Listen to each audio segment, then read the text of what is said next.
Hello दोस्तों, अक्सर SSC GD में इतिहास व प्राचीन सभ्यता से कुछ क्वेश्चन आते हैं, बारे में आज हम चर्चा करेंगे। तो सर्वप्रथम आज हम प्राचीन पाषाण काल के बात करेंगे। सबसे पहला क्वेश्चन, प्रागैतिहासिक काल के अंतर्गत किन संस्कृतियों को रखा जाता है? इसमें 4 ऑप्शन है, कांस्य, लोहा, पाषाण व ताम्र। तो इसका सही आंसर है पाषाण। अगला क्वेश्चन है, मानव सभ्यता के विकास के प्रथम अवस्था कौन सी थी? जब आदि मानव था तो उसकी प्रथम अवस्था कौन सी थी? इसके 4 ऑप्शन है, पशुचारण अवस्था, शिकार अवस्था, कृषि अवस्था व औद्योगिक अवस्था।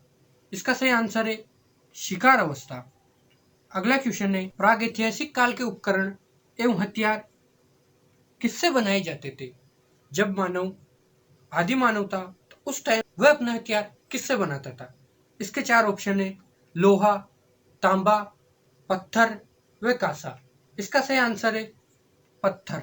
मानव अपने पुराने जमाने में अपने हथियार को पत्थरों से बनाता था। अगला क्वेश्चन, प्राचीन मानव ने सर्वप्रथम किस पशु को पालतू बनाया? तो इसका सही आंसर है कुत्ता। सर्वप्रथम मानव ने कुत्ते को पालतू जानवर बनाया। अगला, मानव ने आग के प्रयोग का सर्वप्रथम उपयोग किस युग में किया? इसका अगला क्वेश्चन है, मानव द्वारा नवपाषाण सर्वप्रथम किस धातु का प्रयोग किया जाता था? तो मानव द्वारा सर्वप्रथम तांबे का यूज किया जाता था। अगले क्वेश्चन की बात करें तो मानव ने कृषि कार्य किस युग में प्रारंभ किया? इसके 4 ऑप्शन है, पुरापाषाण युग, मध्य पाषाण युग, नवपाषाण युग व धातु युग। इसका सही आंसर है नवपाषाण युग। मानव ने सर्वप्रथम कृषि का कार्य नवपाषाण युग से प्रारंभ किया। अगला आंसर आपकी स्क्रीन पर, मानव ने सर्वप्रथम किस फसल को उगाया, अर्थात किस फसल का उपयोग खाद्यान्न के रूप में किया? इसके 4 ऑप्शन है, जौ, चावल, गेहूं व कपास। तो इसका सही आंसर है जौ। मानव सर्वप्रथम खाने के लिए जौ का यूज किया। अगला आंसर आपकी स्क्रीन पर, नवपाषाण युग में चावल की खेती प्राचीनतम साक्ष्य कहाँ मिलते हैं?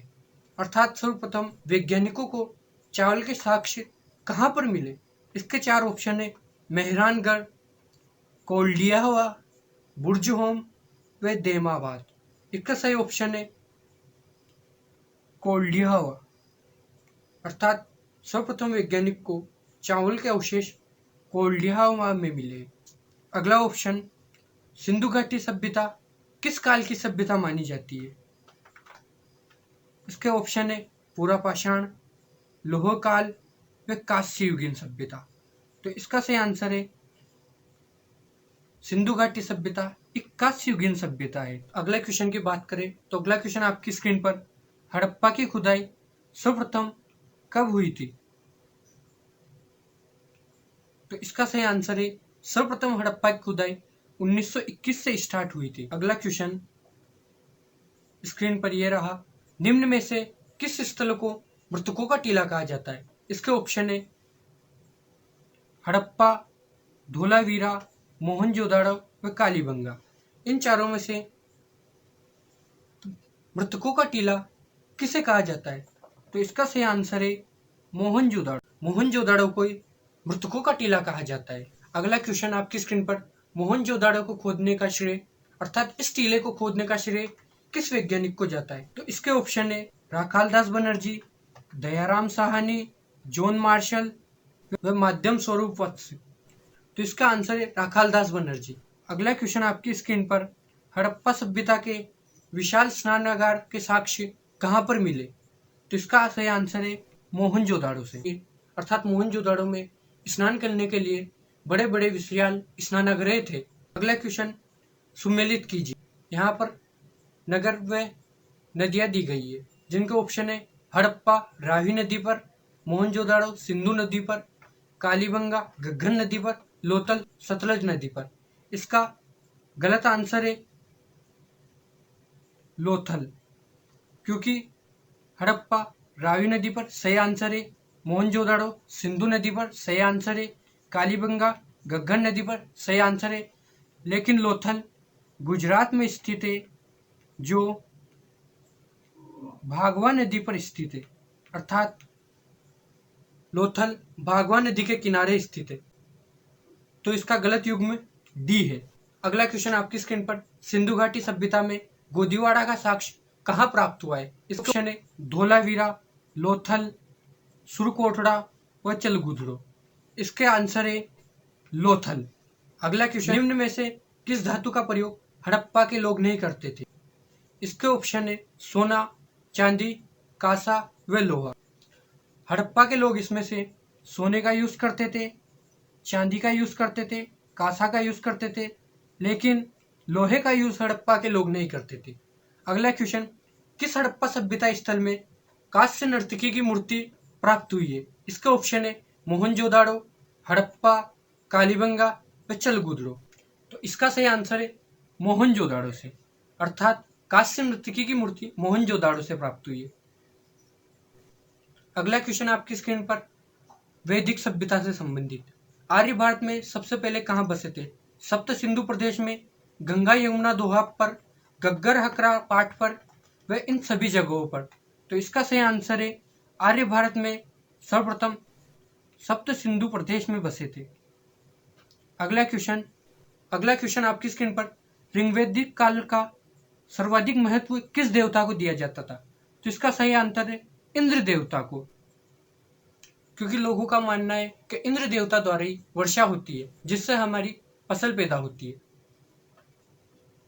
अगला क्वेश्चन आपकी स्क्रीन पर, वेद में उल्लेखित नदियों में सर्वाधिक पवित्र नदी कौन सी है? तो इसका सही आंसर है सरस्वती नदी। ऋग्वेद में सरस्वती नदी को सबसे ज्यादा पवित्र नदी माना जाता है। अगला क्वेश्चन आपकी स्क्रीन पर, ऋग्वेद आर्य किसकी पूजा करते थे? तो इसका सही आंसर है ऋग्वेद आर्य प्रकृति की पूजा करते थे, अर्थात वे प्रकृति को ही सब कुछ मानते थे।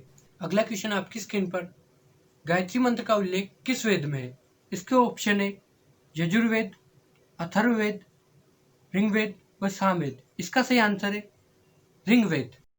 अगला क्वेश्चन, ऋग्वैदिक आर्यों की भाषा क्या थी?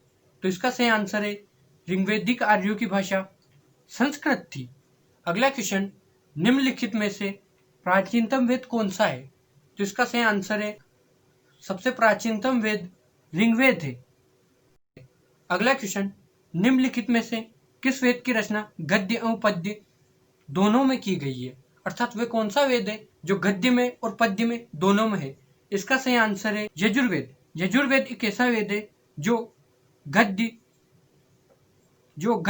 व पद्य दोनों में रचा गया है। अगला क्वेश्चन, ऋग्वैदिक काल की सबसे प्राचीनतम राजनीतिक संस्था कौन सी है? तो इसका सही आंसर है सभा, अर्थात बहुत सारे लोगों को एक जगह बैठना तथा किसी मुद्दे पर बात करना सभा कहा जाता था। अगला क्वेश्चन, नदियों के प्राचीन नाम तथा उनके आधुनिक नाम। वितस्ता नदी झेलम को कहा जाता है, विपाशा नदी व्यास को कहा जाता है, पुरुषनी नदी रावी को कहा जाता है और कुंभा नदी काबुल नदी को कहा जाता है। अगला क्वेश्चन, उत्तर वैदिक काल में सर्वाधिक महत्वपूर्ण किस देवता को माना जाता था? तो इसका सही आंसर है प्रजापति, अर्थात उत्तर वैदिक काल का महत्वपूर्ण देवता प्रजापति व ऋग्वैदिक काल का इंद्र था। अगला क्वेश्चन स्क्रीन पर, उत्तर वैदिक काल के लोगों ने किस धातु को खोजा? तो इसका सही आंसर है लोहा। उत्तर वैदिक काल के लोगों ने लोहे का ही यूज किया। अगला क्वेश्चन स्क्रीन पर, भारत का आदर्श राष्ट्रीय वाक्य सत्यमेव जयते कहां से लिया गया है? तो इसका सही आंसर है मुंडकोपनिषद, अर्थात भारत का एक आदर्श वाक्य सत्यमेव जयते अर्थात सत्य की विजय होती है, इसको मुंडकोपनिषद से लिया गया है। तो हमारे द्वारा दी गई जानकारी अगर आपको अच्छी लगी हो तो लाइक कीजिए, कमेंट कीजिए और चैनल को सब्सक्राइब जरूर कीजिए। थैंक यू, जय हिंद।